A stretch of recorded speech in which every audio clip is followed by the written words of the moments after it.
Hello everyone, I am Aastha Sharma, currently in my fourth year of computer engineering. Today I am going to give a demonstration of my DMW project, that is real-time sign language detection using CNN. Before giving my demonstration, I would like to tell the aim and the algorithm I have used in this project. So the aim of this project is communication. As all of us know that sign language are extremely important communication tool for many deaf and hard of hearing people, and also for some people who cannot speak. Being able to communicate effectively is perhaps the most important of all the life skills. It is what enables us to pass information to other people and able to understand what they are saying.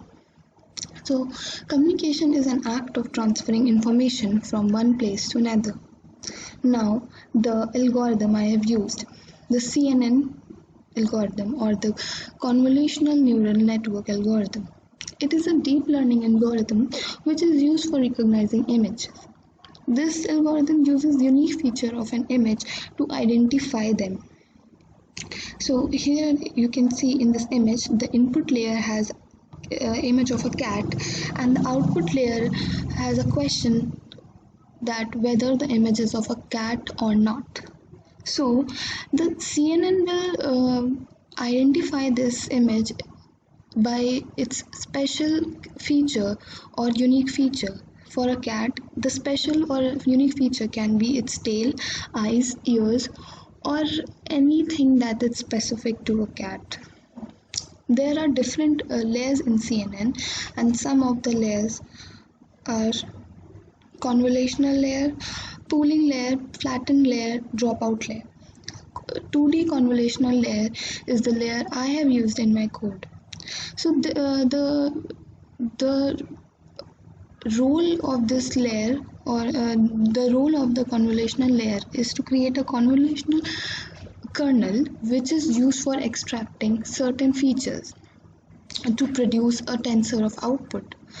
So, this layer is basically combined with the input layer, and the next layer is the pooling layer. I have used max pooling 2D layer.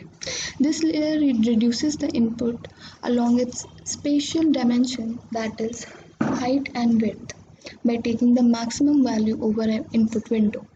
The size of the input window is defined by pool size. The next layer is flattened layer. The flattened layer basically flattens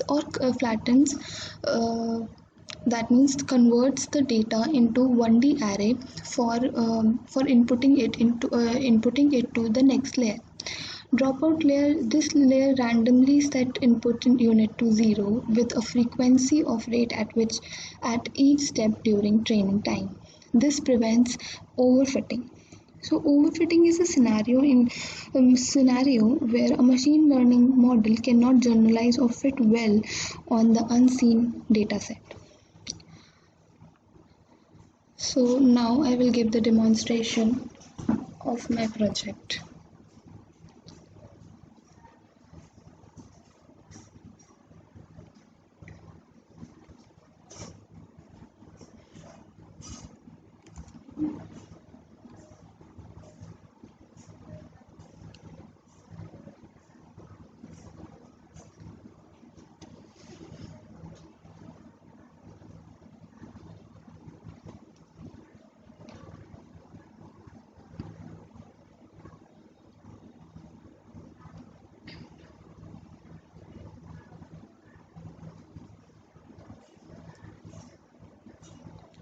The blue, these two are the windows for showing the images that the model is able to see, or on which the model is trained.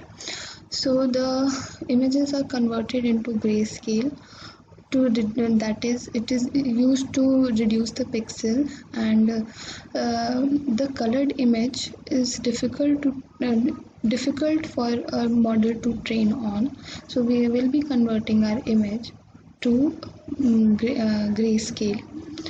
So only the blue box is the space where we have to show the signs so that the model can predict. So there is nothing in the blue box, so the prediction is there is nothing, no alphabet is shown. Now I will show you the images of different sign. I have used American Sign Language. So first I will try C. You can see only the important feature of my hand is seen in the new window, and in mask the grayscale black and white image is shown. So she is C. C is there. So C, this is C. I am showing this V.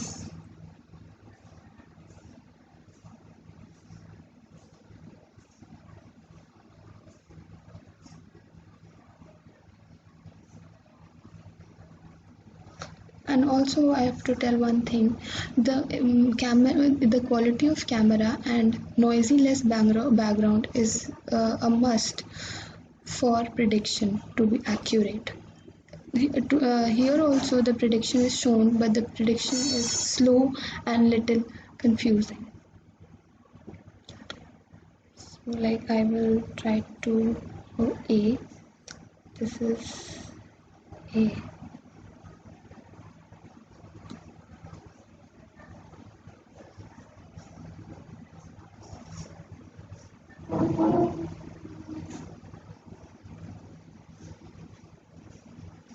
It's not able to detect.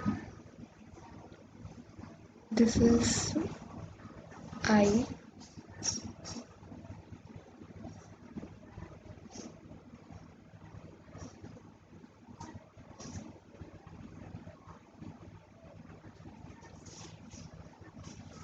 This is B. See, B is coming, but it's not stable due to the camera quality and background noise.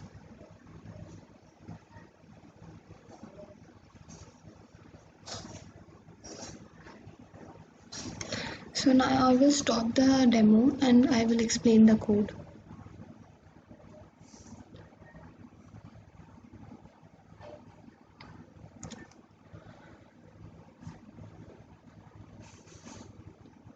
So first I have inputted important libraries like Keras, Matplotlib, NumPy, CV2, and the next is I have defined the train data path. This is the data path, and here I have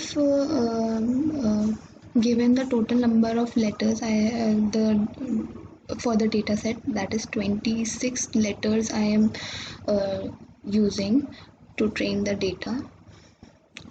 The size of the image should be 50. I am using 50 because the data set I am using, it's the image size was 200 into 200, but we will be working on 50 by 50 pixel image. So number of channels, we are using grayscale, so that's why it's 1. Number of dense layer model is image size into image size by, that is 2. We are now defining the labels and printing the labels. So I will run this for you and see the number of labels is 26, so it's printing 26. Now here we are appending the image of each type in the list. So we have X and Y unique list.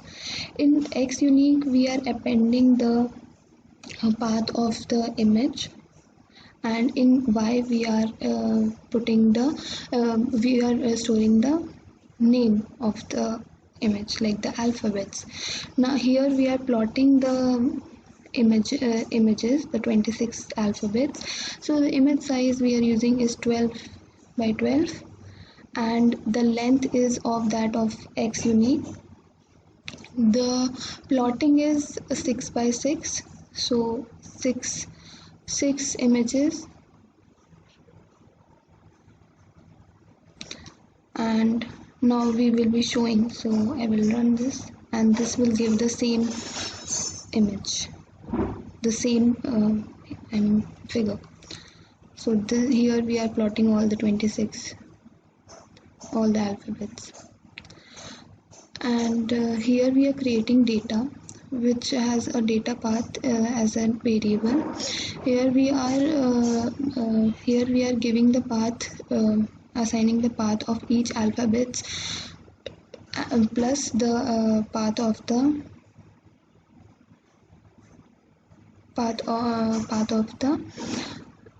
train data path. So here we are doing that, and also we are appending the images in image array, and the label of the images in label name. So the next is we are printing the number of trained image. So number of trained image is 18,150. Here we are converting the xtrain into numpy array. Here we are printing the xtrain dot shape, that is the value. Xtrain dot shape is it contains number of trained image size, and the number of channel, that is 18,150, 50 as we are using 50 or 15 to 50 pixel, and 1 is for grayscale. Here we are assigning the type, that is float, and here again we are printing the xtrain dot shape. We are saving the data in xtrain.npy and ytrain.npy. Then here we are loading it, and this is the CNN model. So as I have explained CNN before, so I will give a quick overview of this. So the model is sequential model, and we are adding convolutional 2D layer, max pooling layer, dropout layer, and flatten layer. So we are adding two convolutional 2D layer, and we are defining the padding in input shape activation, and then we are adding a max pool 2D layer, and here see we are defining the pool size, that is 2 into 2. Now this is a dropout layer. Then again we are adding two convolutional layer, and same thing, the first 4 layer and the next 4 layer are same. Then we are adding a flattened layer, and then a dense layer, then again a dropout layer, and then again a dense layer. For compiling the CNN model, we are using Adam optimizer, and here we are summarizing the model, and this is how when it is executed looks like. So it will give all the details of the layers we have used in the CNN, and the output shape and parameters. So now the training of the model. So the training of the model is done in the batch size of 52, as our data set is very big, so we are training our model in batches of 52, and we are epoch is equal to 5. It indicates that the number of passes of the entire training data set the machine learning algorithm has completed. So 5 times that has been passed. And here you can see the losses in each epoch and the accuracy. So the last epoch has loss close to 0, and accuracy almost very close to, it's 99%. And now here we are saving the model in model.h5. This translator.py, here I have defined the different key controls that I have used for that UI part. So if I want to make a sentence, then if a sentence is formed and the model has to speak it, so then pressing S, the model will speak it out loud. And if we want to clear the sentence, then we will press C. And if we want to delete the last character, then D. And for space, M is used. And for destroying this window, escape button is used. And here we have defined the mask window and the new window, which is converted into first the Gaussian blur, then in the it is dilated, and then it is shown. So this is the code for translator.py. Then predict.py has two functions. The image array that we have created in the Jupyter notebook, which contains all the data in the array form, is passed here, and this function will pre-process it and it will return it. So in pre-processing, it will convert it into grayscale, it will resize it and normalize it. In the which function, here also image array is passed, and this function will predict the letter and also the confidence percentage, or the predict percentage. And in the variable.py, here all the variables for variables like image size, path of the model, and labels are defined. So image size is 50, as we are using 15 to 50 pixel images. Model path is model.ph, that we have saved here. And labels are mentioned here, all the alphabets from A to Z, and threshold is 25. So this is my DMW project. Thank you.